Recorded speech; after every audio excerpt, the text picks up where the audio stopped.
साथियों नमस्कार। मैं Santosh Kumar, motivator, speaker and coach. आज मैं आपको एक कहानी के जरिए से किस प्रकार से लोग अपने कॉन्फिडेंस के जरिए से विनिंग या विनर बनते हैं, मैं एक कहानी सुनाना चाहता हूं और उसी के जरिए से आपको समझाना चाहता हूं। आज का टॉपिक है self confidence is the key of success. आत्मबल या स्वयं में अगर हम कॉन्फिडेंशियल हैं तो निश्चित रूप से हर प्रकार की असफलताओं को सफलता की तरफ बदल सकते हैं।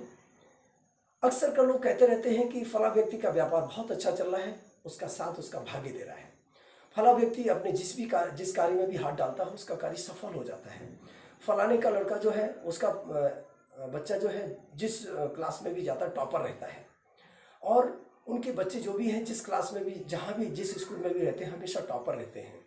या वो व्यक्ति जिस कार्य को भी करने के प्रयास करता है उस कार्य में वो सफल हो जाता है, और मैं किसी भी कार्य को करता हूँ तो मैं सफल नहीं हो पाता हूँ। अक्सर लोग ये भी कहते हैं कि सर को लोग बहुत ज़्यादा सुनने वाले हैं, मुझे कोई नहीं सुनने वाला है, मुझे लोग सुनते ही नहीं है, मुझे लोग समझने की कोशिश ही नहीं करते हैं। साथियों, उसे सुना जाता है, उसका फॉलो किया जाता है जो अपने आप में खुद का फॉलोअर होता है, जो अपने आप में खुद में कॉन्फिडेंशियल होता है।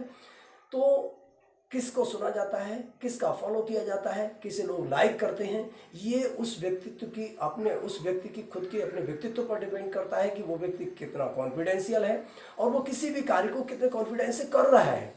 आप नकल करोगे और नकल करके आगे बढ़ने की कोशिश करोगे, नहीं बढ़ पाओगे। आप नकल के साथ साथ अपने खुद के कॉन्फिडेंस को, खुद की अकल को भी लगाने का प्रयास करेंगे, तभी आप जाकर के किसी भी प्रकार की कठिनाई का सामना करके उसमें सफलता को अचीव कर सकते हैं।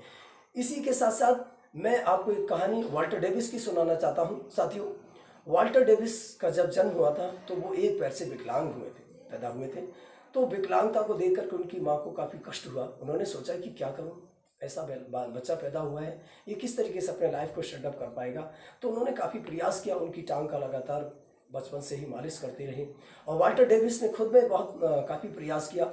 उन्होंने भी उस टांग को किसी तरीके से उसमें वजन लाने की कोशिश की, उस टांग को लगातार इस्तेमाल करने की कोशिश की और उसे लगातार यूज़ करते रहे। तो उनकी माँ का प्रयास और उनके खुद का अपना प्रयास ने एक बार क्या किया, एक बार जब उन्होंने उस पैर जिस पर वो चल नहीं सकते थे, उसी पैर के बल पे वो चलना उन्होंने शुरू कर दिया।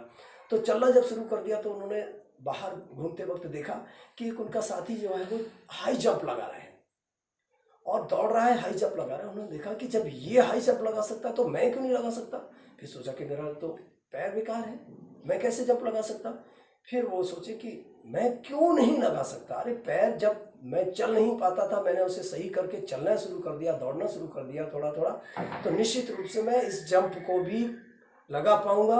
और उन्होंने अपने दिमाग में फुल्ली कॉन्फिडेंसली ये डाल लिया और सेल्फ कॉन्फिडेंस हो गया कि मैं इस कार्य को कर सकता हूँ। वो फिजिकली हैंडीकैप थे लेकिन माइंडली हैंडीकैप नहीं थे। हर व्यक्ति वो जो फिजिकली हैंडीकैप हो जाता है वो उसे कोई भी जिता नहीं सकता, चाहे वो माइंडली अगर कोई व्यक्ति हैंडीकैप हो जाता है तो फिजिकली कितना भी स्ट्रांग हो उसे कोई भी व्यक्ति जिता नहीं सकता। जब तक कोई भी व्यक्ति माइंडली कॉन्फिडेंस नहीं होगा तब तक उसे कोई भी व्यक्ति आगे बढ़ा ही नहीं सकता। तो सबसे पहले हर कार्य को करने के लिए हमें माइंडली कॉन्फिडेंस बनना पड़ेगा, माइंडली स्ट्रांग बनना पड़ेगा, अपनी स्ट्रांग डिटर्मिनेशन को आगे ले जाना पड़ेगा, तभी हम हर कार्य को कर सकते हैं। फिजिकली हम चाहे चैलेंज्ड हों, फिजिकली चाहे हम कमज़ोर हों, कुछ भी हो, लेकिन माइंडली स्ट्रांग होना चाहिए।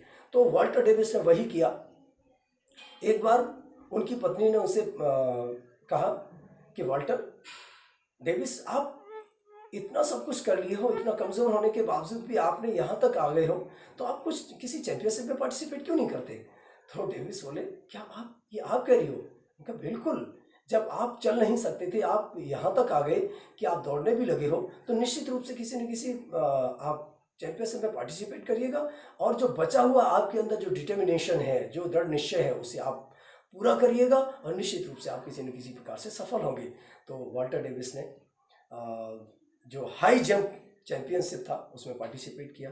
तो जब पार्टिसिपेट करने के लिए गए तो वहाँ पर जो लोग थे उन्होंने हंसने लगे, जो भी बाकी पार्टिसिपेंट थे वो हंसने लगे। देखिए ये व्यक्ति, ये हैंडीकैप, ये पार्टिसिपेट कर रहा है, ये इसमें जीतेगा, क्या ये जीतेगा। तो देखिए हंसने वालों की कमी नहीं होती है। जो अपने सेल्फ कॉन्फिडेंस में आगे बढ़ता है वो निश्चित रूप से विजय हासिल करता है। और वो उन्होंने उनकी हंसी नहीं देखी, उन्होंने उनके मना करने को नहीं देखा, उन्होंने सारी चीज़ों को दरकिनार करते हुए अपने आप को आगे बढ़ाते चले गए। और फिर जब उन्होंने पार्टिसिपेट किया उस वर्ल्ड चैंपियनशिप में, हाई जंप चैंपियनशिप में जब पार्टिसिपेट अपने आप को किया, तो फर्स्ट अटेम्प्ट में उन्होंने 6 फीट 11 इंच हाई जंप किया। थोड़ा सा थकान हुआ, उन्होंने थोड़ा रिलैक्स लिया। सेकेंड जब अटेम्प्ट आया तो उन्होंने 6 फीट 11.5 इंच हाई जंप किया। और उसके बाद थर्ड जो अटेम्प्ट आया, थर्ड अटेम्प्ट में साथियों उन्होंने 6 फीट 11.58 इंच जब अचीव किया, उसके बाद उन्हें क्रॉस करने वाला उस चैंपियनशिप में कोई नहीं था। इस तरीके से एक handicap Walter Davis world champion बने। तो आप क्यों नहीं कर सकते हो? आप तो फिजिकली चैलेंज्ड भी नहीं हो, आपके अंदर तो फुल आपका हर तरीके से बॉडी स्ट्रांग है, लेकिन आपको अपने माइंड को स्ट्रांग करना पड़ेगा। अक्सर कर बच्चों का कहना ये होता है कि सर मेरे पास साधन नहीं है, इसलिए मैं एग्जाम में अच्छा परफॉर्मेंस नहीं कर पाया। वाल्टर डेविस के पास तो एक पैर नहीं था, ये मान लीजिए कि पैर नहीं था, तब जाकर के वो वर्ल्ड चैंपियन बन गए। और आपके पास तो फुल्ली आप बॉडीली स्ट्रांग हैं, आपके पास साधन नहीं है, फिर भी अपने माइंड को साधन बना लीजिएगा। क्योंकि सबसे स्ट्रांग और सक्सेसर वही व्यक्ति होता है जो माइंडली स्ट्रांग होता है, जो सेल्फ कॉन्फिडेंस रखता है, वही व्यक्ति सक्सेस होता है। तभी कहा जाता है कि self confidence is the key of success. आत्मविश्वास ही सफलता की कुंजी होती है। तो साथियों अपने अंदर आत्मविश्वास रखिएगा। किसी भी कार्य को करने से पहले सेल्फ डिटरमाइंड कर लीजिएगा कि मुझे इस कार्य को करना है, तो आप निश्चित रूप से उस कार्य को कर पाएंगे। अगर आपने माइंडली हैंडीकैप हो गए तो निश्चित रूप से आप किसी भी कार्य को नहीं कर पाएंगे। तो स्ट्रॉन्ग डिटर्मिनेशन को इतना स्ट्रॉन्ग करिएगा, इतना स्ट्रॉन्ग करिएगा कि आप उस कार्य को निश्चित रूप से कर पाएं। Thank you for watching this video. अगर आपको मेरा वीडियो पसंद आया हो तो निश्चित रूप से इसे लाइक करिएगा, शेयर करिएगा। बाकी आप कुछ नहीं दे सकते तो कम से कम लाइक तो दे ही सकते हैं। थैंक्स।